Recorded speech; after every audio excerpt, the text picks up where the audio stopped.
ஒரு முக்கியமான விஷயம் பேசணும். நானும் உன்கிட்ட ஒரு முக்கியமான விஷயம் பேசணும். சொல்லுங்க. நான் ஒரு முடிவுக்கு வந்துட்டேன். என்ன? பர்சனாலிட்டில நீ நானும் ஒரே ரேஞ்சில தான் இருக்கோம். என்ன விட ஒரு இன்ச்சு கலர் கொஞ்சம் கூட இருக்க. அதை வச்சு நீ ரொம்ப ஓவரா ஆடிக்கிட்டு இருக்க. அதுக்கு ஒரு முற்றுப்புள்ளி வச்சாச்சு. என்ன புள்ளி? இன்னில இருந்து அந்த புள்ளைய நான் லவ் பண்ண போறேன்.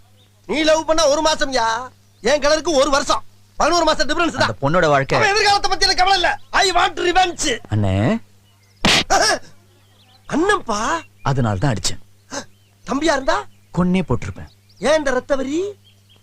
அந்த பொண்ணை நான் லவ் பண்றேன். ரைட் விடு.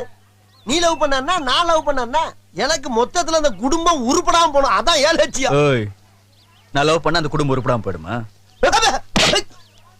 அட்டாக் பண்றீங்களா? போயிட்டு இருப்போம். ஏன் எவ்வளவு அடிச்சாலும் சொர்ணலமா நிக்கிறீங்க? தம்பி போங்க தம்பி, ஊருக்குள்ள போய் காட்டு பாருங்க. நாங்க அடி வாங்காத ஏரியாவே கிடையாது. எவ்வளவு அடி வாங்கினாலும் சத்தமே வராது, ஓடுனது கிடையாது. நீ என்னமோ 2 அடி அடிச்சுட்டு பெருசா பீத்துற. ஹலோ, நேத்து அடிக்க வர